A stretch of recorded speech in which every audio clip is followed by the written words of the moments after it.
안녕하세요, 뉴스반장입니다. 지난 24일 머리털 나고 처음 보는 동아일보의 신박한 기사가 있었습니다. 이 기사는 제가 평생 살아오면서 단 한 번도 본 적이 없는 기사였는데요. 동아일보가 갑자기 진보를 대표하는 언론사가 된 듯한 착각을 들게 만들었습니다.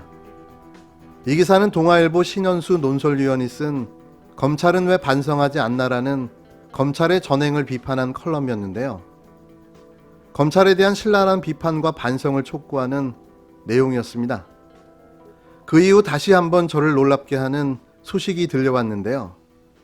그 컬럼을 썼던 신현수 동아일보 논설위원이 28일 오전에 사표를 냈다는 내용이었습니다. 신현은 24일 컬럼을 게재한 이후 논설위원회에서 배제 인사 통보를 받은 것으로 알려졌는데요. 혹시나 했던 일이 역시나로 확인된 거죠. 신현은 자신의 페이스북에 드디어 자유인이 됐다, 회사에 사표를 냈다고 밝힌 뒤 그동안 제가 컬럼을 쓰면 독자들이 동아일보 맞아? 저 사람 아직 안 잘렸어 하는 댓글을 종종 달았다. 그때마다 저는 동아일보 이미지를 바꾸는데 내가 얼마나 기여하는데 잘려. 회사가 필요하니 나를 쓰지 하고 생각했었다. 착각이었다고 밝혔습니다. 그는 31년 동안 다닌 회사를 한순간에 그만두려니 만감이 교차한다고도 했는데요. 동아일보 논조와 다른 컬럼으로 인한 사내 갈등이 사표로 이어진 것이 아닌가 하는 추측이 사실로 확인된 셈인 겁니다. 신의원은 이날 한 매체와의 통화에서 이 회사에서 내 역할을 다했다고 생각한다. 후배들이 많이 올라오고 있기도 하고라고 말했는데요. 신의원은 지난 27일 논설위원이 아닌 업무를 하라는 지시, 즉 회사의 인사통보를 받았는데요. 안팎에서는 신의원이 더는 펜을 들 수 없는 것이 아니냐는 이야기도 나왔습니다. 그가 맡은 새로운 업무는 기업 관련 광고 기사를 전담하는 부서로 배치받은 것으로 전해졌는데요. 그냥 나가라는 이야기인 거죠. 이게 좌천성 인사가 아니면 뭐겠습니까? 신의원은 지난 24일 검찰은 왜 반성하지 않나라는 컬럼에서 1991년 강기훈 유서대필 사건을 언급하며 무고한 사람들에게 반인륜적 범죄를 뒤집어 쓰이고 그 후로도 진실규명을 방해했던 검사들은 승승장구하며 출세했다고 비판했는데요. 수사를 조작했던 검찰에 대한 직격을 날린 거죠. 신의원은 이 컬럼에서 검찰의 자기 식구 봐주기는 더 이상 봐줄 수 없는 수준이라며 임은정, 서지현 검사가 그렇게 외쳤던 검찰 내부 비리는 제대로 수사하지 않는다. 김학의 전 법무부 차관의 뇌물과 성접대 의혹은 경찰 수사를 검찰이 사사건건 방해했고 최근 룸사롱에서 접대받은 검사들도 희한한 셈법으로 3명 중 1명만 기소했다고 일갈했습니다. 그는 검찰의 자정 능력에 의문을 제기한 뒤 기소권과 수사권을 분리해 지나친 힘을 빼고 검찰도 잘못하면 수사 기소할 수 있는 별도의 기관을 만들어 견제해야 한다면서 검찰 개혁은 이제 첫 발을 뗐다. 민주적이고 균형 잡힌 검찰로 다시 태어나도록 국민들이 끝까지 감시해야 한다고 강조했습니다. 또 신의원은 컬럼에서 수십 년간 검찰의 자정 능력이 없음을 증명해왔다. 검찰은 강하게 장악하는 정부에는 앞장서 충성하고 검찰의 자율성을 존중하는 정부에는 오히려 달려들었다. 검사와의 대화를 하는 노무현 대통령은 면전에서 조롱했고 검찰 출신 민정수석과 법무부 장관으로 검찰을 장악한 이명박 정부 시절에는 PD수첩과 미네르바 사건을 만들어 정권 안보에 앞장섰다고 비판했습니다.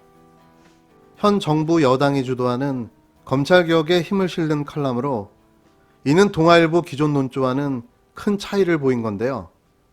신의원은 1990년 문화부 기자로 시작해 경제부, 정치부 차장, 인터넷 뉴스팀장, 산업부장, 부국장, 채널A 보도본부 부본부장, 동아일보 논설위원 등을 역임했는데요. 그래도 이런 깨어있는 분이 여지껏 동아일보에 존재하고 있다는 사실이 놀랍습니다. 하지만 예감했던 그대로 좌천성 인사로 동아일보와의 연을 끊게 됐는데요. 31년을 다닌 언론사에 옳은 소리, 바른 소리를 게재했다고 경질된 거죠. 이게 동아일보라는 친일 언론의 현 주소인 겁니다. 윤석열 검찰청장의 복귀 후 실시된 첫 차기 대권 여론조사에서 이재명 경기도지사가 주요 후보들을 제끼고 1위를 기록했습니다. 같은 날 리얼미터가 조사한 차기 대권 여론조사에서는 윤석열 청장이 1위를 차지했는데요. 그런데 모든 언론에서는 윤 청장 1위에 대한 여론조사 결과만 앞다퉈 보도했습니다. 역시나 기울어진 운동장인 거죠. 그 밥에 그 나물. 어련하시겠습니까? 하지만 또 다른 여론조사에서는 이재명 지사가 1위를 기록했습니다. 한국사회여론조사연구소의 12월 차기 대선 지지도 조사에서 이재명 경기도지사는 지난달 11월 조사 대비 2.5%포인트 상승한 23.4%를 기록했고 2위인 이낙연 민주당 대표와는 오차범위 플러스 마이너스 3.1%포인트 바뀐 6.6%포인트 차이로 1위를 기록했습니다. 이재명 지사가 차기 대선 조사에서 오차범위 밖에서 선두를 기록한 건 한국갤럽, MBS 조사 등 주요 정기조사를 통틀어 이번이 처음인데요. 이낙연 대표는 4.3%포인트 하락한 16.8%로 지난달 1위에서 2위로 내려갔고 윤석열 검찰청장은 3.9%포인트 상승한 15%를 기록해 이낙연 대표를 1.8%포인트 차이로 따라붙었습니다.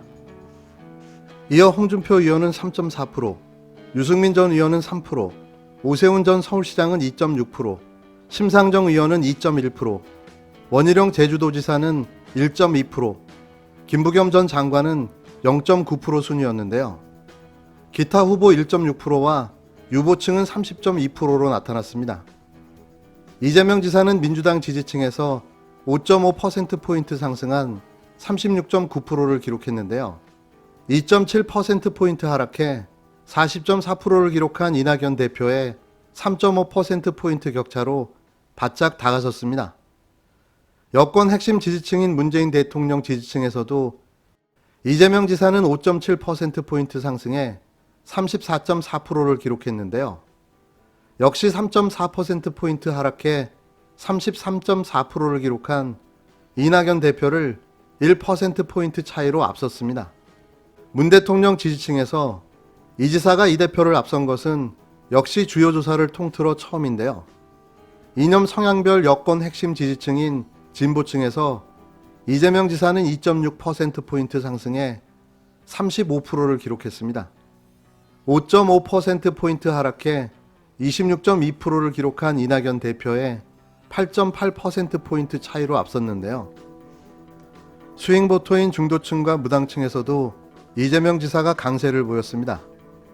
중도층에서는 이 지사가 25.9%를 기록해 윤석열 청장 17%와 이낙연 대표 16.2%를 앞섰는데요. 무당층에서도 이 지사가 17.9%로 윤 청장 12.7%와 이 대표 4%를 앞섰습니다. 이재명 지사는 50대 이하 전 연령층, 서울과 경기, 인천, 충청권에서 선두를 기록했고 이낙연 대표는 호남에서, 윤석열 청장은 60대 이상, 대구, 경북, 부산, 울산, 경남 보수층에서 1위를 기록했습니다.